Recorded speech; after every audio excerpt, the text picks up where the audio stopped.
This is the Denicer dual dash cam, front and rear. Let's take it out of the box. Okay, in the box you get, of course, the dash cam itself.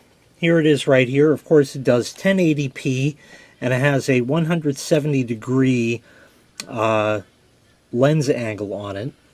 3-inch touchscreen display. There's just one button on the unit, as you see there, but the rest is all driven by the touchscreen. You got the mount for it, which is suction cup. The manual, of course. And here is your rear camera. It has a little bracket on it. They give you a double stick pad as well as screws. Here's the rear camera here. You'll notice it has 4 white LEDs. Those illuminate because this also acts as a backup camera. They give you a plastic spudger. This is great for popping out the plastic panels in the car so you can run the wire behind it. Some wire clips if you need. And they give you a USB cable to hook up to the computer. It is USB to mini USB, as most of these dash cams use. And of course the cigarette lighter power adapter, also to a mini B connector. Nice long cord on that, and of course on the rear camera as well. Plus this has an additional USB port so you can still charge your phone. And they also give you a reset pin if you ever do need it. The rear dash cam has 2 connections, one which goes to the front camera as such, and if you want to use the backup function, then this red wire you would tap into the reverse lights on your vehicle. You'd have to cut and splice that in order to make that function. And that way when you shift into reverse, the LEDs on here will light up and the screen will automatically switch to full screen rear camera so you can see where you're backing up. Also notice that this mount for it right here is bendable. It's metal, so you kind of want to bend it once into position and leave it there. And that's what you get. Now obviously I'm going to take this out to the car and show you how it works in just a minute, but I just wanted to show you here. We're going to go ahead and plug this in to my jump pack, and that'll fire up the camera.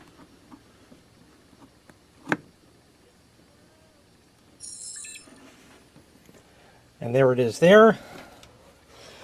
I'll pick it up, and you can see how it has that angle going on, that kind of 170-degree thing happening. You can also see right there the little inset that will not appear on your actual recording. It just shows you that on the screen so you can see what's going on. And there's different modes you can select to change that if you want to see it, if you don't, anything like that. So if I could just move the wire out of the way somewhat, you'll see that if I move the rear camera, you can see how that picture there moves around. I just want to show you the backup function here. So to demonstrate this, I have the red wire hooked up to the positive here, which would be on your reverse lights. And when I turn that on, if you look at the screen, the main screen is black because the camera is facing the surface here, so it sees nothing, but it does see the rear cam, as you can see how that moves around. But if I go ahead and turn power on to that, we get a full screen view of the backup camera along with the lines, as you see right there, so you can accurately back up your vehicle. And of course here are the 4 LEDs on the reverse cam right there. So let's go take this out to the car. I'll hook this up just rudimentarily to give you an idea of the image quality on the road, and then we'll wrap this up. Okay, we're about all set to take off here. Now as I drive along, I'm going to take the liberty of cutting the video for time as well as possibly speeding up certain parts of it. Everything's clear, so off we go.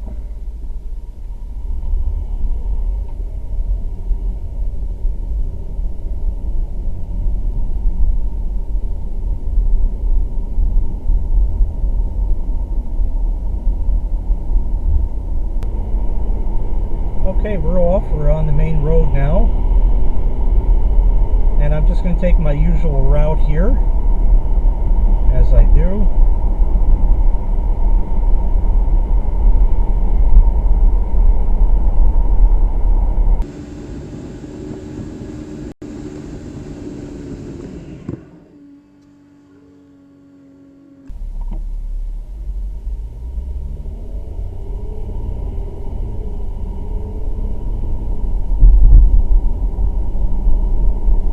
of people are concerned about the sound.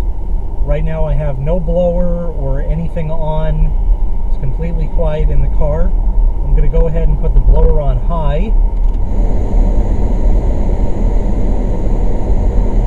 So this is what it would sound like with the blower on high. Obviously you'll hear it, but that's that. I'm going to shut the blower now and open the driver's window all the way down. Okay, the window is now all the way down. We have some traffic passing by on my left, which is now quiet, and now we have this SUV. I'm going to make a left over here.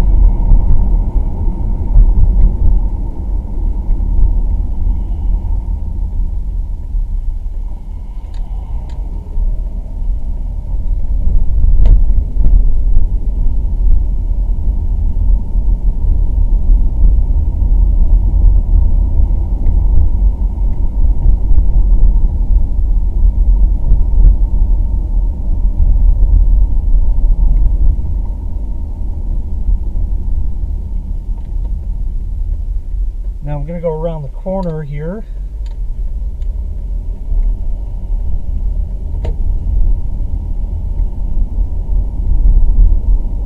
And I'm going to pull behind this white SUV.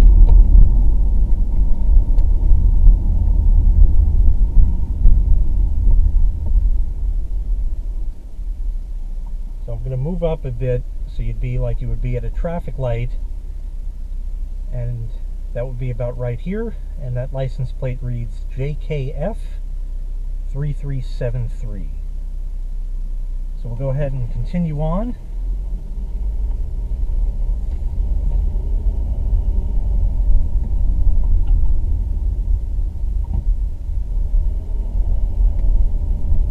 Now I'm going to switch to the rear camera so you can see what that looks like.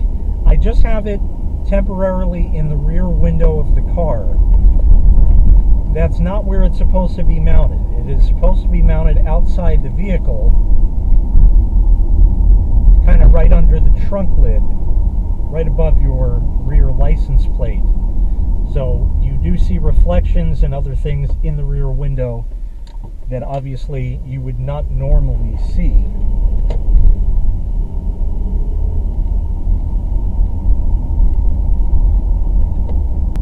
Here we are back at the front camera again, and we're going to head on back.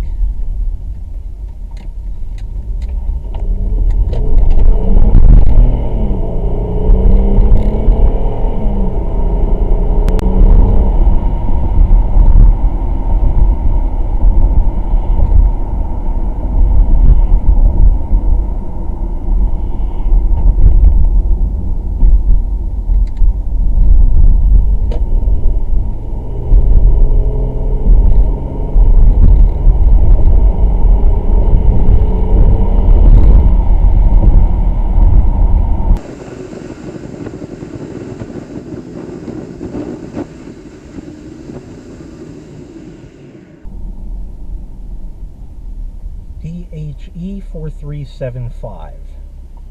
Just had a short window to see that, but usually that'll be just enough.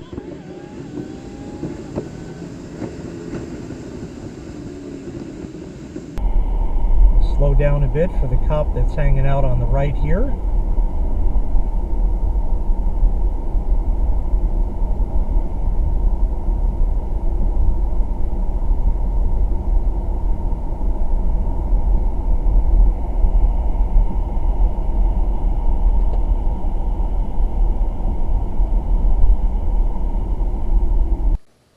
So once again, this was the Denicer dual dash cam, front and rear, recording at 1080p. A great basic dash cam, good image quality all around. Hey, these things are cheap enough, and it's really for your own protection nowadays, because you know how it is. There's always somebody else on their phone who is not paying attention, who might smash into you. And this way, if you have a camera, at least you can have evidence to show to the insurance company. Because those same people who are on their phone are also very apt to lie and say, no, I wasn't doing anything but paying full attention to the road. And the dash cam will prove that they indeed rear-ended you instead of you backing up into them, especially with that rear camera. If you'd like to purchase this item, I'll leave a link in the video description where you can find it available for sale on Amazon. Thanks for watching. Make sure you click like, make sure you click subscribe, and take care. We'll see you next time. Bye-bye.